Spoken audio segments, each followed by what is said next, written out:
Day 7 just ended. We've seen riots across many countries in many cities, but it's been contained more or less. But there are some dissonant voices.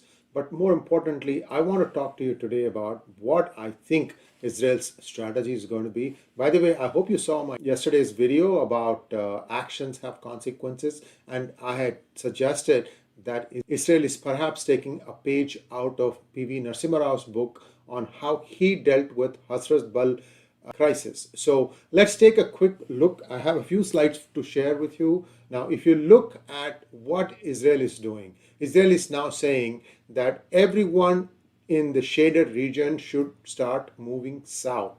So you can see it's about the middle of Gaza Strip called Wadi Gaza. That's where they want to draw the line, and they are telling all civilians, you guys should start evacuating and you move south of this line.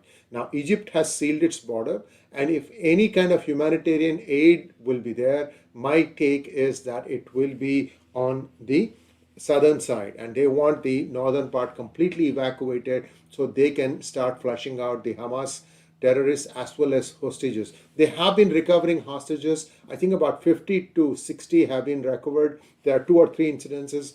So some of you who are still missing your relatives and friends, do watch Twitter handle IDF, and that will give you a lot of ideas about what's happening. The link to this particular graphic that I've used from CNN, as well as a couple of other things that are of sense to this particular video, they're all given as links in the description section. To always look at the description section for additional data. So what does this mean? So people are saying, okay, now we are being asked to move south from Gaza City all the way inside the southern half of Gaza Strip. And this is really what Israel is suggesting, because they know that there are ways in which the counterattack is going to come. And I've talked to you about this in detail. Sumit Peer gave his ideas on where things are, who's involved in this. So let's take a quick look at the Gaza itself. What are the boundaries? See, there are only 2 crossings that are open. Erez crossing in the north and Rafah crossing in the south. The Rafah crossing is sealed by Egypt, so no one can get in or out on that side. On the northern side, that's where Israel is waiting to get in. They have 3 options. I mean, of course, they can tear down the fenced wall. It is a concrete barrier. It's got barbed wire, intrusion detection equipment, watchtowers, and so on and so forth. So they are going to come in from the north. That we know for sure.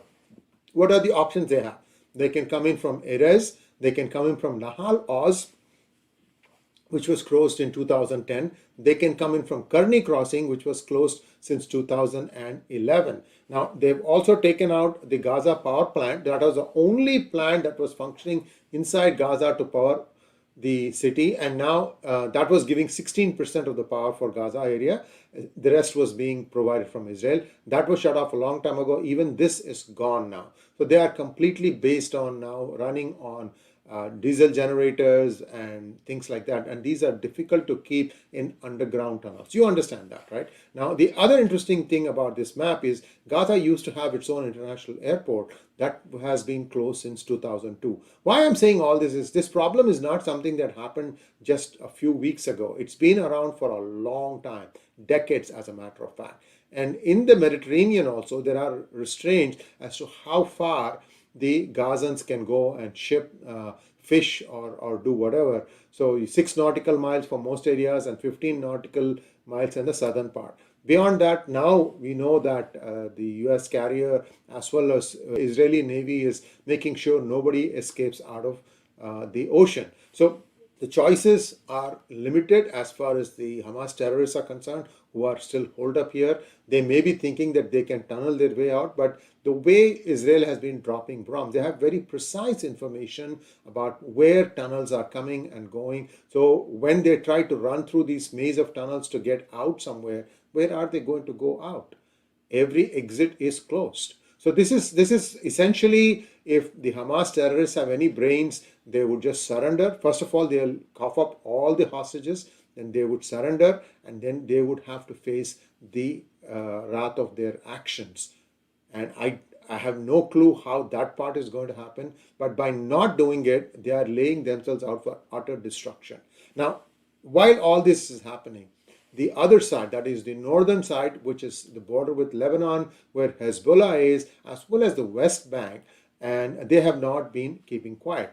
There have been intrusions from the Lebanon side, and they actually breached a part of the fence, and the Israeli Defense Forces fought back, threw them out, and they have gone back into Lebanon. But you can see that there will be repeated attempts to breach the barriers, the fence that is there, that wall that is there between Lebanon and Israel. Remember, all these things are being constructed at Israel's expense. The key thing about Lebanon is that while that area is mountainous and hilly, the port city of Haifa, which is where most of the technological center of Israel is barely 40 kilometers away. I think it is 40 kilometers, if not 40 miles, which is 64 kilometers. Don't kill me on some of these data. I mean, I'm listening to so many different things. Sometimes I can't remember the exact precise details. 40 or 64, whatever the number is, it's pretty close for a precise rocket to come and cause destruction in Haifa. Now, on the West Bank also, you're seeing a lot of skirmishes. Some of the Hamas terrorists who came in from Gaza have taken up residence there. They have taken up refuge there. So there is activity going on there also. And these are all pitched battles. You are going to see more and more information come from there, because this is the additional front that has opened up. So you have a northern front, they have an eastern front, and they have the southern occupation of Gaza, which is imminent. So far, they have not gone in, no ground action. They have been just taking out targets. For example, the main Hamas architect, his family has been taken out. The entire building has been taken down. We don't know if that person was hiding there or not. Muhammad 𝗣𝗽 or something like that is his name. So all these things are happening even as we speak, and there will be more action today.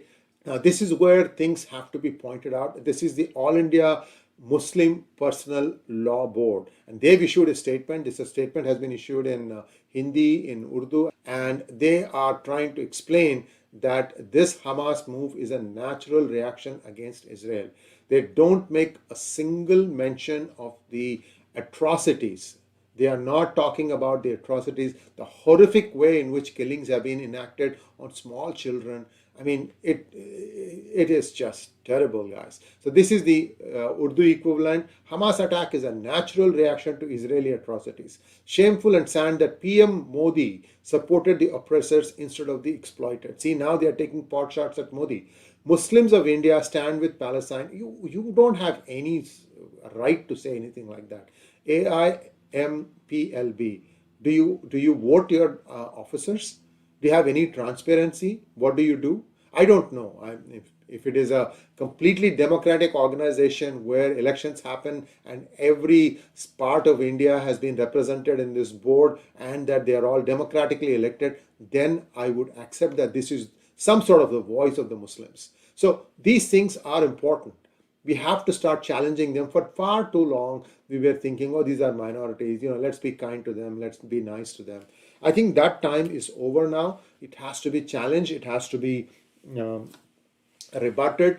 Unless you do that, these things will not go down.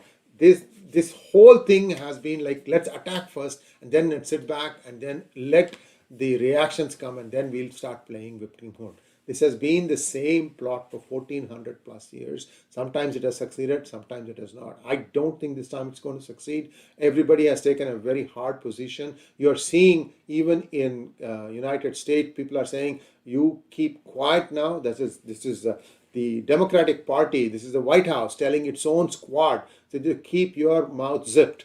So of course, they'll still sneak in a comment here or there because they are on the payroll of some of these radical organizations. I've been saying that for a long time. But whatever it is, it doesn't matter. It doesn't make a damn difference on what Israel is going to do.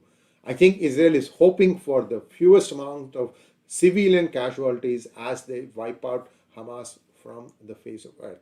This is my take. I could be wrong, but I think this is where the Israeli government appears to be headed. I think they just want to finish one completely and at least deal with the others. And this needs to stop. And anybody who's supporting from India is a democracy, and you have to remember the same thing again and again. You are a human being. If you are a human being, then you should know that whatever happened to the poor Israelis, and these are Israeli Muslims, Israeli Arabs, Israeli Jews, Israeli Christians, Israeli Hindus, and this could happen to you. You have to condemn it. And instead of saying that, you are saying something totally nonsense. AIMPLB, shame on you. Thanks for watching. Please like, share, and subscribe to our channel. Don't forget to click on the bell button for notifications. Namaskar.